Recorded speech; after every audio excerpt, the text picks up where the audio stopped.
امیر کبیر محدث نہیں ہے. امیر کبیر محدث نہیں ہونے کا معیار آپ کے پاس کیا ہے؟ آپ کے لیے مقدمہ ابن صلاح کی معیارات یہ ہے. اہل سنت مکتب کے اندر غالباً متون اولیہ جس میں احادیث کی معیارات کے لیے اصول حدیث پر کتاب لکھی گئی ہے وہ مقدمہ ابن صلاح ہے. آپ مقدمہ ابن صلاح کی معیارات کو تو دیکھیں, اسی معیار کو امام بخاری نہیں مانتے ہیں, امام بخاری کے معیارات کو امام مسلم نہیں مانتے ہیں, آپ ترمذی نہیں مانتے ہیں, پھر یہاں پہ آ کے ناصر البانی نہیں مانتے ہیں. آپ شیعوں کی تاریخ کے اندر ایسے اداروں ہیں. بہار پر جو علامہ آصف محسنی کی تحقیق آپ پڑھیں, آپ کس معیار کو تو طے کرو. سنت سے مراد کیا ہے؟ سنت کو تو آپ طے کرو. 2 محرم الحرام سے ہنوز اسلامی نظریہ حیات در آئینہ نوربخشیہ کے عنوان پر محو گفتگو ہوں. آج کا یہ نہایت بابرکت عظیم مجلس باب الحوائج حضرت عباس علمدار شیڈول کے مطابق حضرت استاد علامہ شیخ سکندر حسین حفظہ اللہ طے تھا, لیکن استاد محترم کی حکم کے ساتھ خاکسار دوبارہ حاضر ہوا ہوں.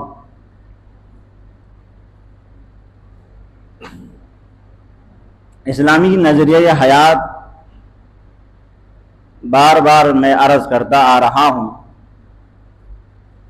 ایک انسان کی ابتدائی زندگی سے لے کر تا دم مرد, اس حیات مستعار سے لے کر آخری سانس لینے تک جو زندگی قرآن و سنت کی روشنی میں ایک کامیاب زندگی گزارنے کا نام اسلامی نظریہ حیات ہے, اس اسلامی نظریہ حیات کو ہم بحیثیت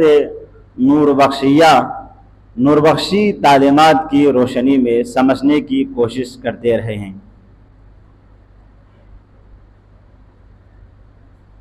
اسلامی نظریہ حیات کا جو مرکز ہے, جو اصل ہے, جو منبع ہے, وہ توحید پر گفتگو ہوئی.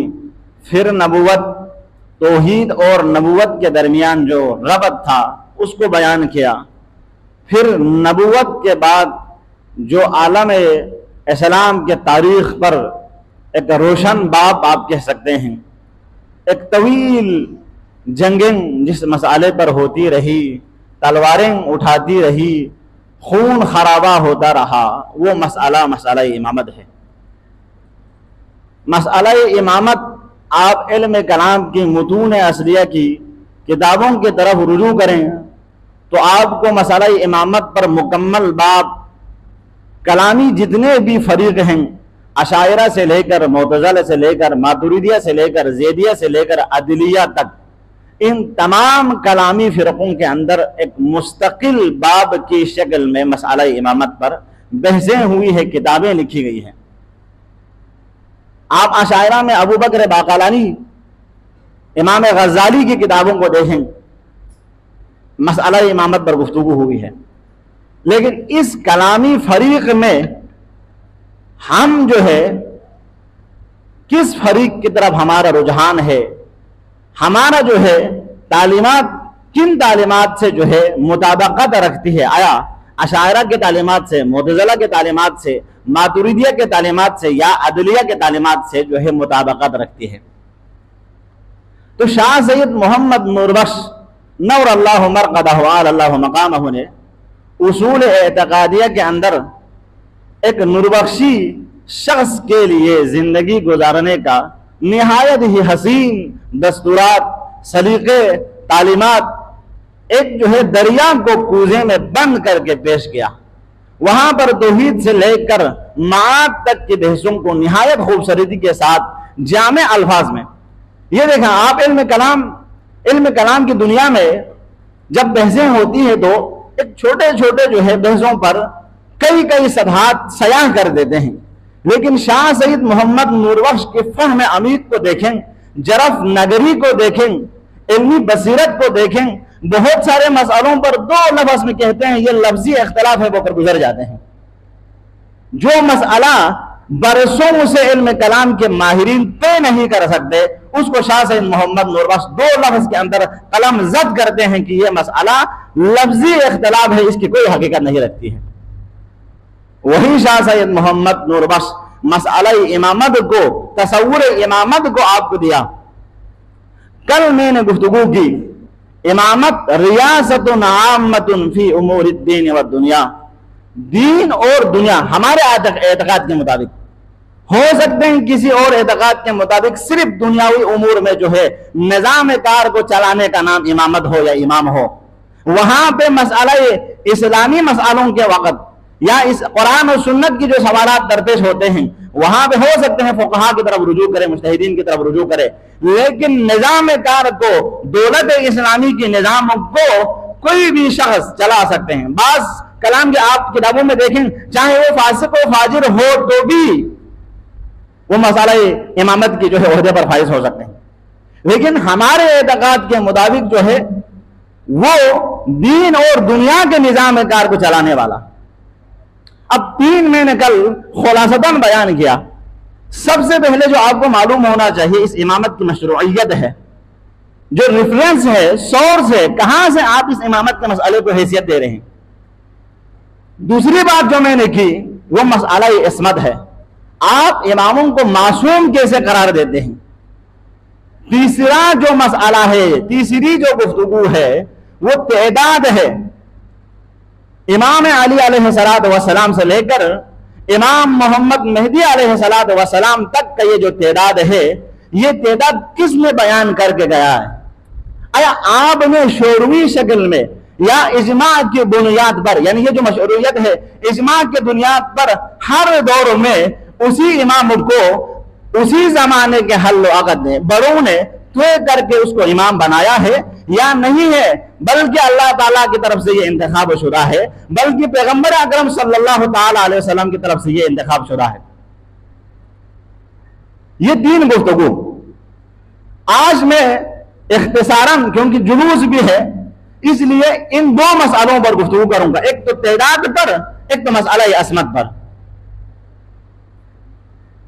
شاہ سید محمد نور بخش کا جو عبارت ہے وہ میں نے پیش کیا، وہاں پہ فرمایا وصفاتها السوریہ، امامت کی جو صفات سوری ہے ان میں سے ایک السیادت المنصوصہ، نص صریح سے اس کی سیادت اور امامت ثابت ہونی چاہیے، نص صریح کے ذریعے سے. اب نص صریح سے مراد نص یا خداوند عالم کا کلام قرآن مجید نص ہے، یا پیغمبر اکرم صلی اللہ علیہ وسلم کے احادیث کا مجموعہ جو درایتاً روایتاً سنداً ہر لحاظ سے پیغمبر سے قطعی صدور ہو، پیغمبر سے صادر ہونے پر یقین ہو، وہ احادیث کیا ہے؟ نص ہے. نص کی تعریف میں بات ہو سکتے ہیں، بعض اصحاب کی فقہا کے قول کو میں نص کو جو ہے استعمال کیا ہے. تو یہ دونوں یا قرآن مجید سے ان کی امامت ثابت ہونی چاہیے یا پیغمبر اکرم صلی اللہ تعالی علیہ وسلم کے احادیث سے. وہاں میں فرمایا وصفاتها السوریۃ السیادۃ المنصوصہ، دوسری جو صفت ہے وہ علم ہونا، فاطمی ہونا چاہیے. اب یہاں پہ جب فاطمی کا مسئلہ آتا ہے تو ایک اشکال یہ ہوتا ہے، اعتراض، کہ حضرت امام علی علیہ السلام کے اندر فاطمی کا جو سلبی نسبت ہے وہ نہیں پایا جاتا، کیونکہ حضرت امام یعنی فاطمی ہونا یعنی حضرت فاطمہ الزہرا سلام اللہ علیہ کی سلب سے یہ 12 امام ہو، تو ظاہر سے ان 12 امام کے اندر امام علی کو بھی گنا جاتا ہے، تو امام علی تو حضرت زہرا کی سلب سے تو نہیں ہے. تو یہاں بھی یہ جو شرائط ہے فاطمیہ کی وہ مفقود ہو جاتی ہے. تو نسبت کو طے کرنے کے لیے، منسوب ہونے کے لیے یا نسبی ہونے کے لیے سلبی طور پر ثابت ہونا ضروری نہیں ہے. نسبت ہو سکتے ہیں، میں کسی علاقے سے تعلق رکھتا ہوں تو اس تعلق کے لیے یہ نسبی کہتے نہیں کہتے، مکی، مدنی، فلانی، فستانی، یہ تو نسبت ہے نا. تو یہاں پر امام علی علیہ السلام حضرت زہرا کا شوہر ہونے کی نسبت سے فاطمی ہے، یہ نسبت حضرت امام علی کے جو ہے اندر پائے جاتے ہیں. پھر فرمایا قریشی، اصل الامامت الشجاعت والقریشیہ، اصل امامت یہ ہے کہ شجاع بھی ہونا چاہیے اور قریشی بھی ہونا چاہیے۔ قریشی کے مسئلے پہ میں ابھی آؤں گا۔ ایک اور صفت علم بیان کیا، علم کامل بھی بیان کیا نیچے ارکان میں۔ وہاں پہ میں نے مسئلہ عصمت کو واضح کیا، مطرح کیا۔ جب کسی شخص کے اندر علم کامل ہو تو وہاں پر خطا ہونے کا امکان ہی نہیں ہے، تو وہ علم کامل کیا ہوا؟ وہی عصمت ہے۔ لیکن یہاں اس صفات کے اندر جو علم بیان کیا، وہاں پہ پیغمبر گرامی قدر صلی اللہ علیہ وسلم نے کسی اور کے بارے میں انا مدینۃ العلم علی باب وہاں پہ نہیں کہا، کسی اور کے بارے میں اعلم امتی من بعد علی ابن ابی طالب نہیں کہا۔ میرے بعد سب سے زیادہ جاننے والا شخص امام علی علیہ السلام کی ذات ہے۔ تو یہاں جو علم ہے وہ صفت بھی امام علی علیہ السلام کے اندر عدم پایا جاتا ہے۔ اب شجاعت کے لحاظ سے دیکھیں امام علی سے بڑھ کر شجاع کون ہے؟ آپ سخاوت کے لحاظ سے دیکھیں حاتم نہ یا ترتافقہ حاتم ٹھیلے سے جکسیت۔ امام علی سے بڑھ کر کوئی سخی آپ دکھائیں، امام علی سے بڑھ کر کوئی شجاع آپ دکھائیں، امام علی سے بڑھ کر اسی زمانے کے اندر پیغمبر کے بعد کوئی عالم آپ دکھائیں۔ خود شاہ سید محمد نوربخش نے بات کے عبارت میں واضح کیا کہ یہ جو تمام صفات جو ارکان ہے، شرائط ہے، وہ سب امام علی علیہ السلام کے اندر مکمل طور پر پایا جاتا ہے۔ اتنا تو طے ہوئی، میں امام اضافی کی طرف نہیں جاؤں گا کیونکہ وقت نہیں ہے، مسئلہ یہ ہے۔ یہ بات تو طے ہوئی کہ پیغمبر گرامی قدر صلی اللہ علیہ وسلم کے فوراً بعد جس شخص کے اندر مسئلہ امامت کے لحاظ سے تمام شرائط، تمام صفات، تمام ارکان مکمل طور پر اتم حیثیت سے جس شخص کے اندر ہے، وہ امام علی علیہ السلام کے ذات ہے۔ اتنا نوربخشوں کے لیے ہو گیا کہ امام پیغمبر اکرم صلی اللہ علیہ وسلم کے بعد امام علی کی جگہ آتے ہیں، اس کے علاوہ کسی اور کے لیے جگہ نہیں ہے۔ خود شاہ سید کی واضح عبارت ہے، یہ تمام جو صفات ہے عصر حاضر تک، یعنی خود شاہ سید محمد نوربخش تک، آج تک کسی اور شخص کے اندر یہ جتنی صفاتیں بیان کی ہے، ارکان ہے، شرائط ہے، وہ کسی اور شخص کے اندر ہے ہی نہیں ہے۔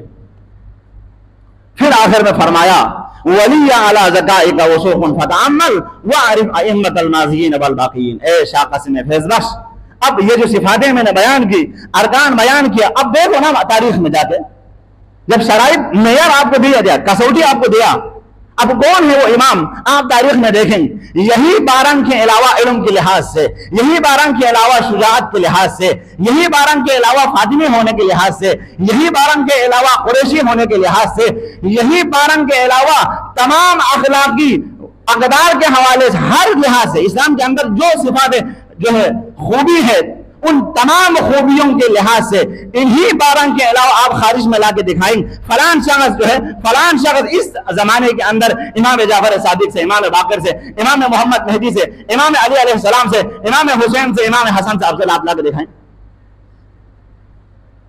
یہ بات تو ہوئی۔ اب آتے ہیں تعداد کے مسئلے پر۔ تعداد کے مسئلے پر حضرت امیر کبیر سید علی حمادانی رحمت اللہ تعالی علیہ نے مودت القربا کے اندر ایک باب کو مکمل طور پر ان ائمہ کی تعداد پر مختص کیا ہے۔ وہاں پر 17 احادیث صرف اماموں کی تعداد پر بیان کی ہے۔ میں 2 حدیث بیان کروں گا۔ 17 حدیث اس مودت القربا، تقریباً مودت نمبر 10 ہے، مودت نمبر 10 کے اندر آپ جا کے دیکھیں، آج کل ایپ کے اندر بھی وہ کتاب موجود ہے، آپ سرچ کر کے دیکھیں۔ 17 احادیث ائمہ طاہرین علیہ السلام کی اس 12 کی تعداد میں انحصار ہونے پر وہاں پہ بیان کی ہے۔ لیکن طرف تماشا یہ ہے، آپ رسالہ رفع اختلاف پہ دیکھیں، رسالہ رفع اختلاف بھی کہتے ہیں، اطلاع طاہرہ بھی کہتے ہیں، وہاں پہ شاہ سید محمد نوربخش ایک تو 3 مقامات بیان کرتے ہیں، سر، خفی، اخفا۔ پھر مقام اخفا تک پہنچنے کے لیے مقام سر تک پہنچنا ضروری ہے۔ پھر وہاں پہ مقام سر کون ہے؟ وہ بائے بسم اللہ کے نیچے جو نقطہ ہے، وہ نقطہ امام علی علیہ السلام کی ذات ہے۔ اس نقطے کا جو لب لباب ہے، اصل میں ولایت ہے، یعنی جب تک ولایت کی آپ کو معرفت نہ ہو تو آپ مقام خفی اور مقام اخفا، وہ میں کل ولایت کے بعد میں بیان کروں گا۔ وہاں لکھتے ہیں وہ شاہ محمد نوربخش لکھتے ہیں کہ میرے اندر جو کچھ بھی ہے، جو کچھ اس سلسلہ ذہب کے اندر ہے، تمام خوبصورتی انہیں 12 اماموں سے ہے۔ آگے جا کے امام رضا علیہ السلام سے روایت چلا جو مشہور احادیث ہے، حدیث سلسلہ ذہب، لا الہ الا اللہ حسنی فمن دخل حسن امن من عذابی ولکن بشرطها وشروطها وانا من شروطها۔ وہاں پہ امام رضا علیہ السلام یہ روایت کرتے ہیں لا الہ الا اللہ ایک مضبوط ایک پختہ قلعہ ہے، جو شخص اس توحید کے دائرہ کار میں داخل ہوں گے امین امین عذابی، میرے عذاب سے وہ امان میں ہوں گے۔ ہاں لیکن اسی لیے تو میں کہہ رہا ہوں یہ تقریر کا جو سلسلہ ہے وہ مربوط ہے ایک چین کی شکل میں، آپ توحید پھر نبوت پھر امامت پہ، آپ توحید میں بھی داخل ہونا چاہتے ہو، اس دائرہ کار میں اس مضبوط قلعے میں داخل ہونا چاہتے ہو تو امین امین عذابی میرے عذاب سے امان میں ہوں گے، لیکن شرط کیا ہے؟ ولیکن بشرطها وشروطها، اس کے لیے کچھ شرط و شروط ہیں، اذا فات شرط فات المشروط، علماء جانتے ہیں کچھ شرائط ہیں کچھ شروط ہیں، وہ شروط کون ہیں؟ امام فرماتے ہیں ہم ہیں وہی شروط، یعنی جب تک اس شخص کا اتصال ہم تک نہ ہو وہ نبوت سے گزر کر توحید تک نہیں پہنچ سکتا۔ یعنی شرط جب امام علیہ السلام کی ذات ہے، شرط یہ نفوذ سے قدسیہ ہے، آپ اس نفوذ سے قدسیت تک آپ کا رابطہ نہ ہو تو اذا فات شرط فات المشروط، تو توحید تک آپ کیسے پہنچ سکتے ہیں؟ اسی موتت القربہ کے اندر شاہ سید محمد نور امیر کبیر سید الحمدانی نے فرمایا، انا ابابہ بن ربیعہ روایت کرتے ہیں انا سید النبیین، غور کا طالب ہے، آج میں اختتام کروں گا مسئلہ امامت کو۔ وہاں میں امیر کبیر سید اللہ روایت کرتے ہیں پیغمبر گرامی قدر صلی اللہ تعالی علیہ وسلم نے ارشاد فرمایا، ابابہ بن ربیعہ روایت کرتے ہیں انا سید النبیین وعلی سید الوصیین وَإِنَّ الْأَوْصِيَاءَ بَعْدِ 12 اولهم علی وآخرهم قائم المہدی۔ پیغمبر اکرم صلی اللہ تعالی وسلم ارشاد فرماتے ہیں انا سید النبیین، میں تمام نبیوں کا سردار ہوں۔ موتت القربہ ہے، امیر کبیر کی کتاب ہے، آپ کے نور بخش، یہ نہ کہنا پھر آپ شیعوں کی کتاب سے لا کے دے رہے ہیں۔ میں دوبارہ آؤں گا اس مسئلہ پہ گفتگو کرنے کے لیے۔ انا سید النبیین، میں نبیوں کا سردار ہوں، وعلی سید الوصیین، علی تمام اوصیاء کا سردار ہے، ہاں اور وَإِنَّ الْأَوْصِيَاءَ، اور بے شک اوصیاء میرے بعد 12 12 ہیں، 12 وہ 12 کون ہے؟ اولہم علی، اس 12 کا اول علی ہے، اول پہ بھی بند لگا دیا، حصار لگا دیا، قضا کر دیا، اور کوئی نہیں ہے۔ آخرہم مہدی قائم المہدی، آخر میں امام محمد مہدی علیہ السلام ہیں، اس دائرے کو طے کر دیا۔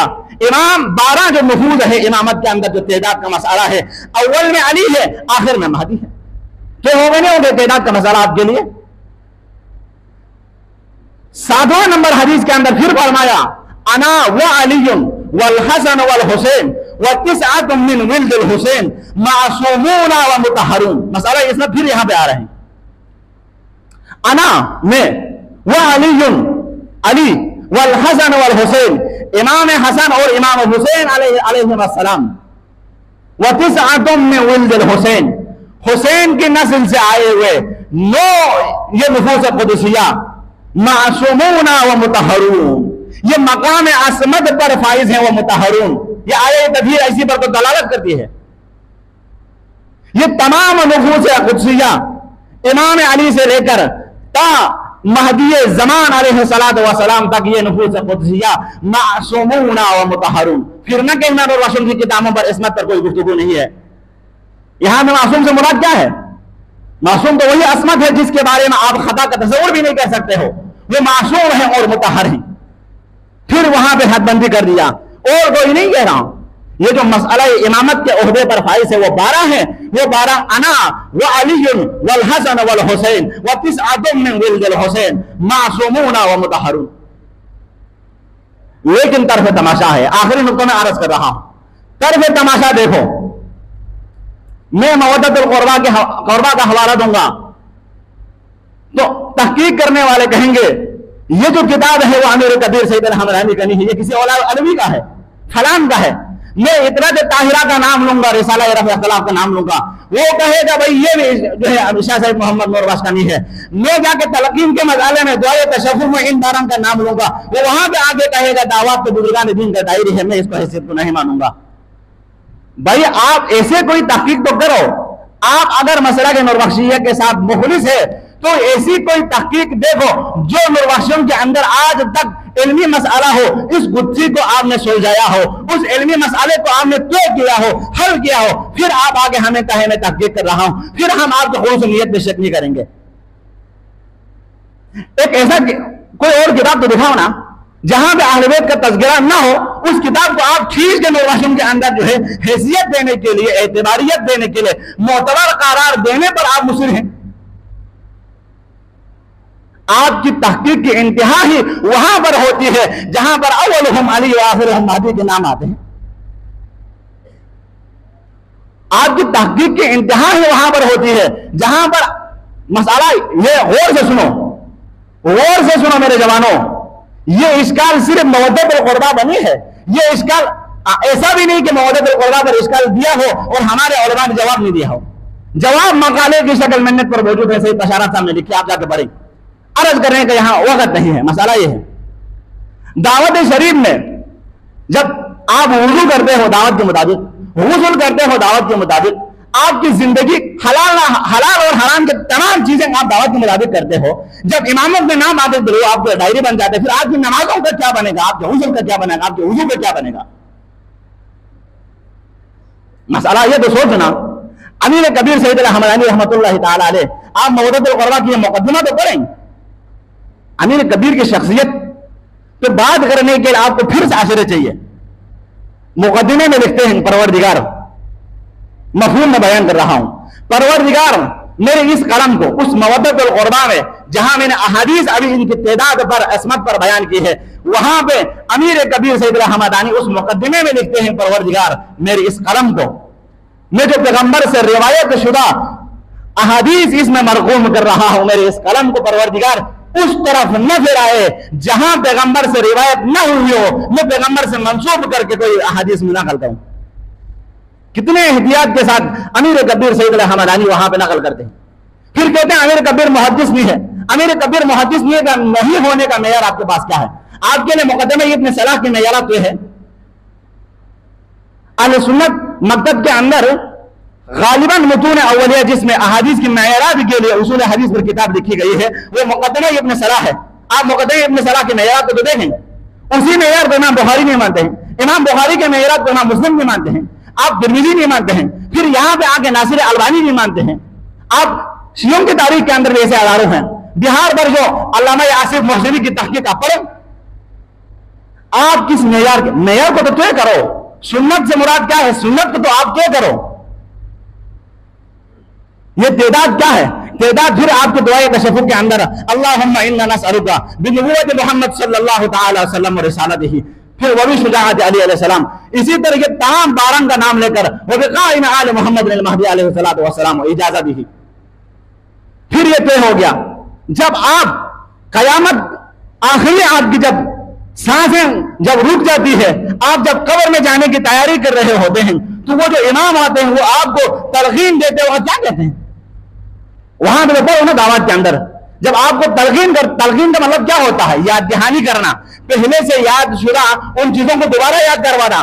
بھئی زندگی میں تم جن اماموں کو مانا ہے، تم نے زندگی میں جن کی محبت تم نے دل میں رکھی ہے، زندگی میں تم نے جن کے عید کے محافل آپ نے انعقاد کی ہے، زندگی میں تم نے جن کے مجالسوں میں شرکت کی ہے، ہاں جواب میں کہو من رب کو ذرا، پھر وہاں پہ کہو اللہ ربی والاسلام دینی والقرآن کتابی والکعبۃ قبلتی ومحمد رسول اللہ صلی اللہ علیہ وسلم نبی والعلی علیہ السلام امامی امامی امامی۔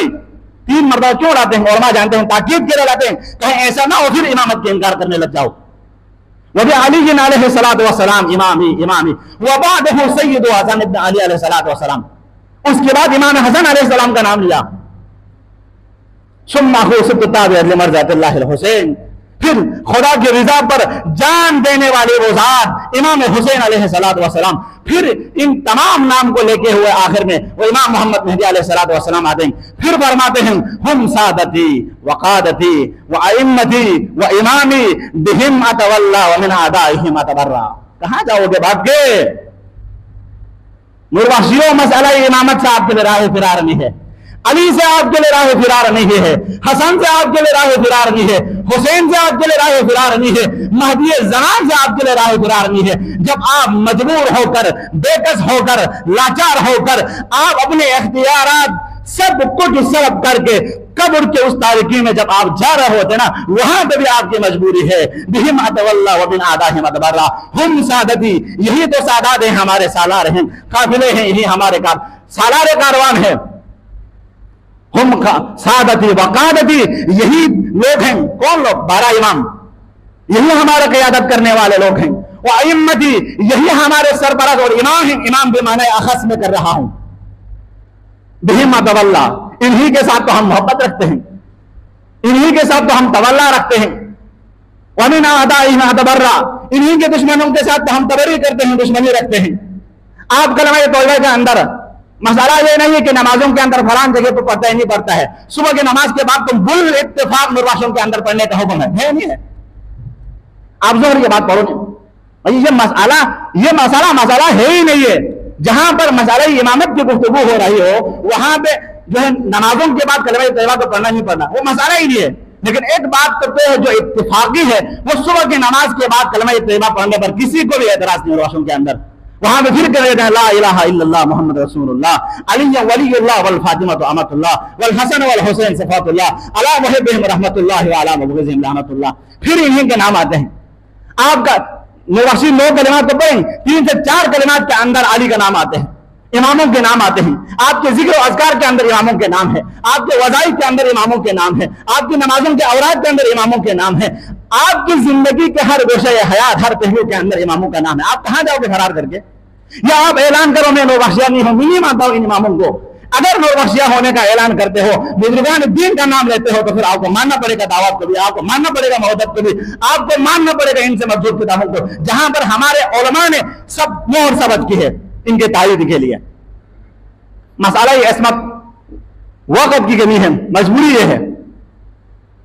مسئلہ عصمت پر امیر کبیر کے ساتھ پر اگر شک ہے آپ کو، آپ رسالہ انسان نامہ پڑھیں، جہاں بے شاہ سے محمد نوروحش امیر کبیر کو حبل اللہ کا مصداق قرار دیتے ہیں۔ پھر فرماتے ہیں یہ چاروں جو مصداق بیان ہوئی ہے، 4 کے 4 امام امیر کبیر سید الحمدانی کے اندر جمع ہے۔ پھر یہ حدیث نقل کرتے ہیں ان تارکم فیکم ثقلین کتاب اللہ وعطرۃ اہل بیت ما ان تمسکتم بہما لن تضلوا بعدی۔ مسئلہ نسب غدیر کا مسئلہ بھی بیان ہوتا ہے، لیکن ابھی موقع نہیں ہے، یہ موقع میں نے بیان کر دیا ہے، اگر کوئی سننا چاہتے تو سنیں۔ یہ نس کے مسئلے پر کس کو نس کے مطابق امام تعین کرتے ہیں، وہ مسئلہ غدیر پہ حدیث مولا کے حدیث غدیر کے حوالے سے گفتگو کی ہے وہاں پر۔ لیکن اس حدیث کے اندر ان تارکم فیکم ثقلین، میں تم لوگوں کے درمیان 2 گرم خرد چیز چھوڑے جا رہا ہوں۔